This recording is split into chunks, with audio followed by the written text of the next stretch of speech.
할렐루야. 우리 함께 사도신경으로 우리 신앙 고백하시면서 주님 앞으로 나아가겠습니다.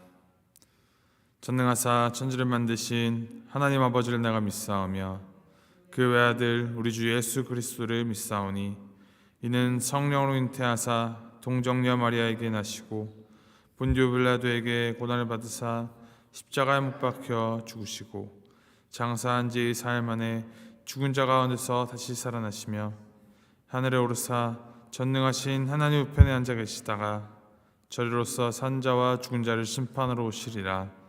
성령을 믿사오며 거룩한 공예와 성도가 서로 교통하는 것과 죄를 사하여 주는 것과 몸이 다시 산 것과 영원히 산 것을 믿사옵나이다. 아멘. 찬송가 425장 우리 함께 찬양하시겠습니다. 425장 주님의 뜻을 이루소서 우리 함께 찬양하시겠습니다. 425장 주님의 뜻을 이루소서.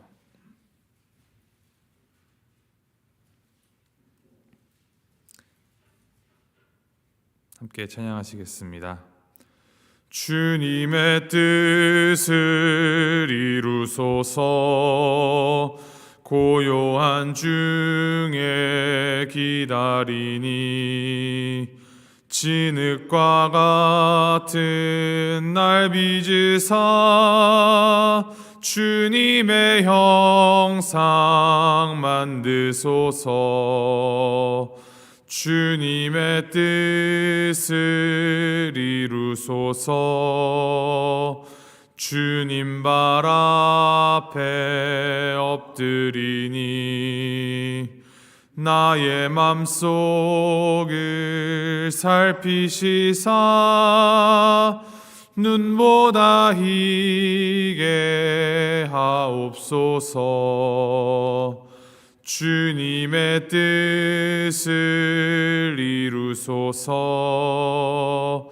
병들어 몸이 피곤할 때 권능의 손을 내게 펴사 강건케 하여 주옵소서. 주님의 뜻을 이루소서. 온전히 나를 주장하사 주님과 함께 동행함을 만민이 알게 하옵소서. 아멘.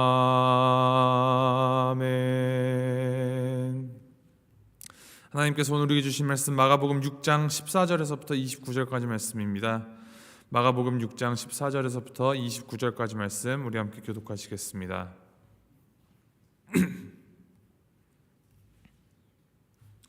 마가복음 6장 14절에서부터 29절까지 말씀, 제가 14절 말씀 먼저 읽도록 하겠습니다. 이에 예수의 이름이 드러난지라 헤롯 왕이 듣고 이르되 이는 세례 요한이 죽은 자 가운데서 살아났도다. 그러므로 이런 능력이 그 속에서 일어나느니라 하고,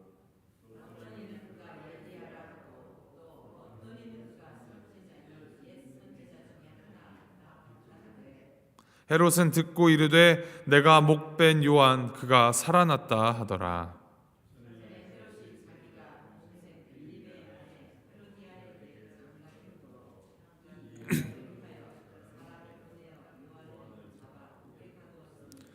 이는 요한이 헤롯에게 말하되 동생의 아내를 취한 것이 옳지 않다 하였음이라.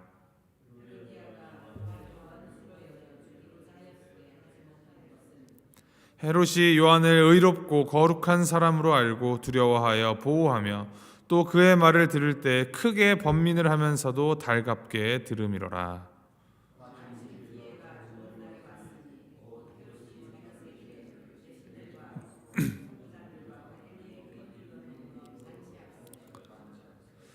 헤로디아의 딸이 친히 들어와 춤을 추어 헤롯과 그와 함께 앉은 자들을 기쁘게 한지라. 왕이 그 소녀에게 이르되 무엇이든지 내가 원하는 것을 내게 구하라 내가 주리라 하고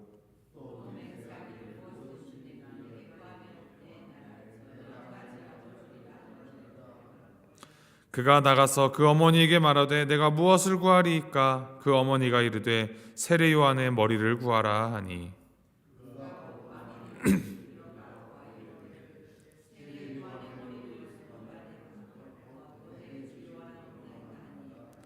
왕이 심히 근심하나 자기가 맹세한 것과 그 앉은 자들로 인하여 그를 거절할 수 없는지라.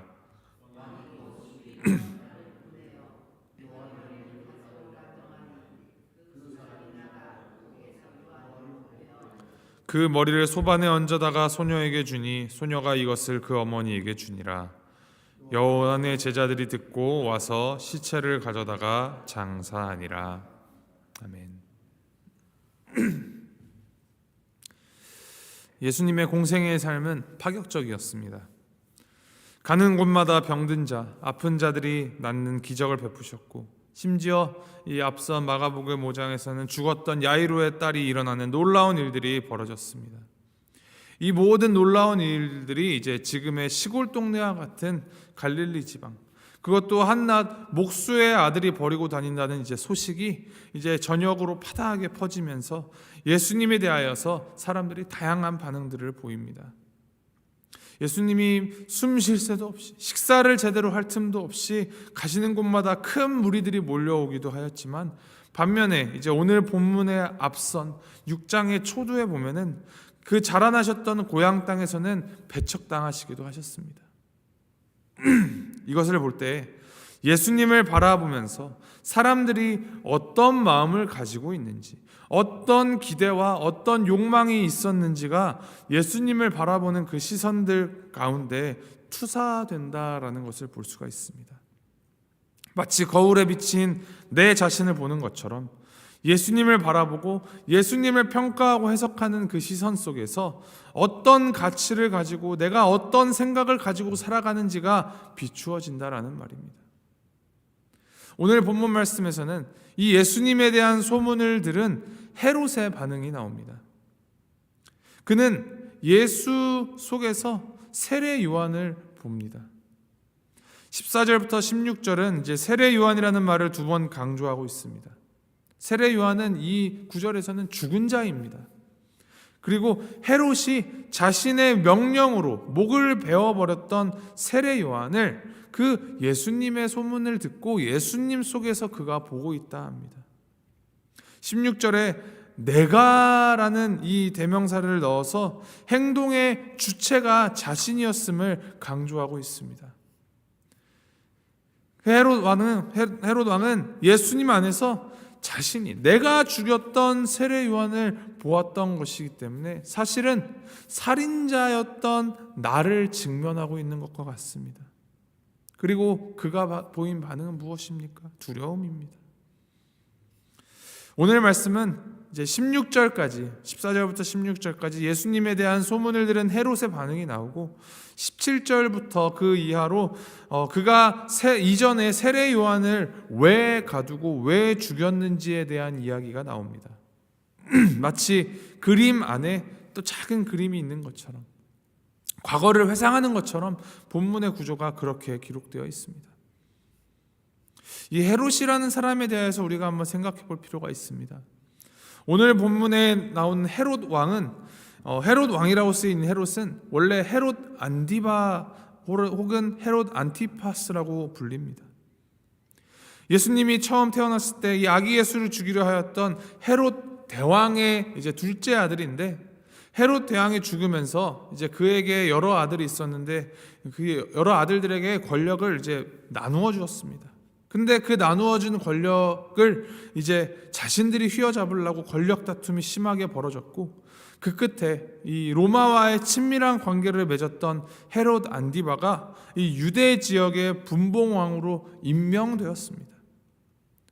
이제 자기가 다스리는 자기가 임명된 그 지역에서는 왕이라고 불리우지만 다른 곳에 가서는 로마에 가서는 자신은 머리를 숙여야 하는 조아려야 하는 많이 가진 것 같으나 모든 것이 불안한 그런 위치에 있는 자가 헤롯 안디바였습니다. 왕이지만 왕이 아닌. 그래서 그는 지나치게 자신의 힘을 과시하고 휘두르려 하는 동시에 이 주변의 시선과 말들에 휘둘리는 모습을 보여줍니다. 16절부터 18절을 보면은 이제 헤롯이 자기 동생 빌립의 아내 헤로디아와 결혼한 것 때문에 요한이 헤롯에게 그 아내를 데려간 것이 옳지 않다라고 말해왔다고 하고, 이 때문에 세례 요한을 체포하라는 명령을 직접 내려서 요한을 옥에 가두었다 합니다. 세례 요한은 이 모세 율법에 근거하여서 자신의 이 본처와 이혼을 하고 자기의 동생의 아내였던 헤로디아를 뺏어서 결혼한 일에 대해서 이것은 모세의 율법에 근거하여서 잘못된 것이다, 율법을 어긴 것이다 라고 공개적으로 지탄하였습니다.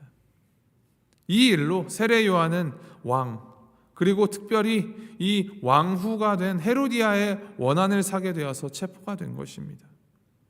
그러나 당시 세례 요한은 온 유대 지방과 예루살렘 사람들로부터 이제 존경을 받는 영적 지도자였기 때문에 헤롯이라고 하여도 함부로 그를 대하지 못하였습니다. 세례 요한의 이 처리를 놓고 고심하던 헤롯은 그를 감옥에 그저 가두어만 놓고 있었던 것입니다. 그런데 이 헤롯의 생일잔치 자리에서 세례 요한이 목숨을 잃고 맙니다. 이 헤롯의 세 부인 왕후인 헤로디아, 이 헤로디아의 딸, 이제 마태복음엔 살로메라고 이름이 나오는데, 이 살로메가 여웅을 돋구기 위하여서 잔치 자리에서 나와서 춤을 추고 나자 이를 즐거워하였던 헤롯이 그 딸에게 어떤 소원이라도 내가 들어주겠다, 내가 나라의 반이라도 떼어주겠다라고 약속을 합니다. 그러자 이 딸이 자신의 어머니 헤로디아가 사주하는 대로 세례 요한의 목을 달라고 요구합니다. 순간 이 헤롯 안디바 왕은 매우 당황하지만 자신이 초대해 놓은 이 많은 사람들 앞에서 자신이 공언한 약속을 어길 수가 없어서 결국 세례 요한의 목을 베어오라고 명을 내리고 맙니다. 사실 헤롯 왕은 이 세례 요한이 의롭고 거룩한 사람인 것을 알고 있었습니다. 20절 말씀에 이렇게 기록합니다. 헤롯이 요한을 의롭고 거룩한 사람으로 알고 두려워하여 보호하며 또 그의 말을 들을 때에 크게 번민을 하면서도 달갑게 들음이로라. 이 세례 요한의 말이 불편했지만 그가 전하는 메시지가 그의 마음을 찔렀습니다. 또 자신을 비판하는 것을 받아들이는 것은 힘들었지만 그를 죽일 수는 없었습니다. 그러나 자신의 이 과시욕과 이 체면 때문에 자신이 뱉은 말을 지키지 않으면 사람들 앞에서 내 체면이 구겨질까 하여 그렇게 이 사람의 생명을, 그것도 자신이 의인이라 여기던 그 자를 죽이는 그런 죄를 범하였습니다. 이 장면을 볼 때 이 인간 안에서, 우리 안에서 꿈틀대는 이 죄책감과 두려움, 허영과 분노의 이 엉켜짐 속에서 많은 사람들이, 한 사람 개인뿐만이 아니라 주변의 많은 이들이 인간성을 잃어버리게 됨을 보게 됩니다. 17절 말씀에 이 여자 때문에 의인을 잡아 끌고 와야 했던 그 사람들에게는 명분과 정당성이 없습니다. 그저 자신이 명령받은 일이기 때문에, 자기의 밥벌이 때문에 시키는 일을 했던 것뿐입니다. 또 27절에 보면은 이제 시위병 하나가 재판 절차나 그러한 일련의 과정도 전혀 없이 무고한 사람의 목을 베어서 옥에 그냥 들어가서 바로 목을 쳐서 그 머리를 소반에 잡아 올려야 했었습니다. 그리고 22절, 이 헤로디아의 딸이 어머니의 욕망을 이루어주기 위하여서 자기가 친히 들어와서 춤을 추고 또 헤롯 왕과 그 함께 앉은 자들을 기쁘게 하면서 이 수많은 남성들의 욕망된 그릇됨을 채우고 있는 것을 봅니다. 생부, 자신의 친아버지 빌립을 버리고 헤롯이라는 권력을 택했던 이 어머니 말을 전하기 위하여서 급히 들어가는 그녀의 뒷모습, 또 소반에 담겨진 피가 뚝뚝 떨어지는 그 머리를 담아와서 어머니를 향하여서 이것을 들고 가는 그 소녀의 모습, 그리고 그것을 받아드는, 그러면서 만족해하는 어머니의 모습, 이 모든 것들을 볼 때 이것들이 절대 인간적이다라고 할 수가 없습니다. 이러한 인간성을 상실한, 하나님을 저기 구석 어딘가로 밀어버리고 자신의 욕망과 소욕, 자신의 뜻을 따르는 이 사람의 추악하고 죄악으로 뒤범벅된 모습을 오늘 말씀이 비추어주고 있습니다. 그러면서 동시에 우리는 또 세례 요한을 보게 됩니다. 인간적인 계산이나 세상의 뜻이 아닌 하나님이 세우신 이 하나님의 말씀에 따라, 율법에 따라 정의롭고 공의롭게 올곧게 죄를 죄라 말하고 회개하라 외치던 그의 모습 가운데에서 믿음을 가진 자가 어떤 삶의 자세와 태도를 가져야 하는지를 보여줍니다. 그런데 그 결과가 아름답지만은 않습니다. 오히려 수치스럽고 고통스럽고 비참하기 짝이 없습니다. 그랬던 그의 이름이, 세례 요한의 이름이 예수님을 통하여서 그 기억이 떠올려집니다. 예수님의 길을 예비하기 위하여서 앞서 광야에서 외치던 그가 예수님의 이름이 알려지자 이제 예수님의 이름을 통하여 그가 떠올려집니다. 이 마가복음은 세례 요한의 생전에 어떤 사역을 하였는지, 무엇을 어떻게 하였다라는 그 내용보다도 그가 죽을 때의 모습을 더 많은 분량을 들여서 설명을 하고 있습니다. 이 마가복음 6장 본문의 구조를 볼 때 앞선 1절부터 6절에 예수님이 고향에서 배척을 받으시고, 그리고 7절부터 13절을 보면은 12제자를 부르시고 이제 제자들을 파송하셨다가 오늘 본문 말씀 바로 이후 30절에 이 제자들의 사역 보고를 받으신다, 이렇게 구조가 되어 있습니다. 이렇게 글의 구조를 배치한 것에는 분명한 의도가 있는데, 이 파송하셨다가 또 다시 돌아와서 사역 보고를 받는 이 제자들 또한, 이 제자들 또한 결국엔 세례 요한처럼 살다가 죽게 될 것이다 라는 것을 암시하고 있는 것입니다. 그리고 그 길은 바로 오늘 우리가 걸어가야 하는 길이기도 합니다. 죽음을 당하게 됩니다. 고통당할 것입니다. 아플 것입니다. 그러나 그 길이 주님의 길을 예비하는 길이고 천국이 임하는 통로가 되는 삶이며 예수 그리스도를 통하여서 이 완성되는 구원의 은혜, 이 부활의 은혜를 가득히 누리는 삶임을 우리는 기억해야 합니다. 결국 오늘 말씀의 이 두 사람, 헤롯 왕과 세례 요한, 두 개의 이 전혀 다른 삶의 모습을 통하여서 우리가 어떠한 삶을 살아가야 할지 그 방향을 정해야 한다는 것을 하나님께서 우리에게 요구하십니다. 하나님의 사람을 알아보고 두려워하며 그를 의롭게 여기고 선대하고 그 말씀을 달게 듣는다고 하는 것, 그것 자체로는 아무 소용이 없습니다. 그가 진실로 회개하고 돌이켜서 믿지 않는다면, 행하지 않는다면, 하나님의 뜻을 알면서도 그것을 외면하고 자신을 위하여서 달려가는 그 다름질을 멈추지 않는다면 그 모든 것은 다 허사이고 그 영혼에 아무런 유익도 주지 못합니다. 오히려 하나님께서 지으신 그 선한 인간성을 다 상실하고 주변을 피로 물들이며 죄만 키워가는 꼴입니다. 그렇게 됩니다.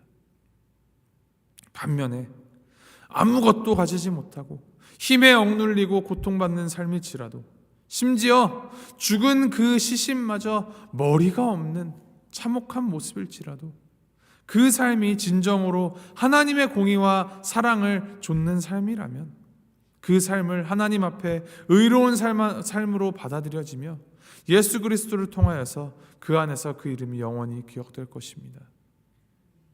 어떤 삶을 사시겠습니까? 이 아침 기도하실 때 여러분의 인생의 목적과 삶의 방향, 하나님 안에서 또 하나님 앞에서 다시 확립하십시오. 죄책감과 욕망과 허영과 분노가 가득 찬 이 세상 가운데에서 더 가지고 더 누리고 더 즐기려는 이 사람들 가운데에서 갑작스럽게 혹은 어이없게 죽는 그 마지막 순간까지도 예수 그리스도를 비추어내고 예수님의 공의와 사랑을 보여주는 그러한 삶을 살아가십시오. 그것이 우리에게 요구하시는 제자의 삶입니다. 너무 극단적이지 않나요? 맞습니다. 극단적입니다. 그런데 예수님을 믿는 이 진정한 믿음은 극단적일 수밖에 없습니다. 어떻게 빛과 어둠이 반반 섞여 있을 수 있겠습니까? 우리에게 참 빛이 되어주시고 우리를 그 빛으로 부르시는 이 주님의 부르심 따라서 오늘 하루 살아가실 때 나의 것 다 내려놓고 아까 우리 찬양한 대로 주님의 뜻 이루소서. 주님 나를 온전케 하여 주셔서 만민이 내가 주와 동행함을 알게 하여 주시옵소서.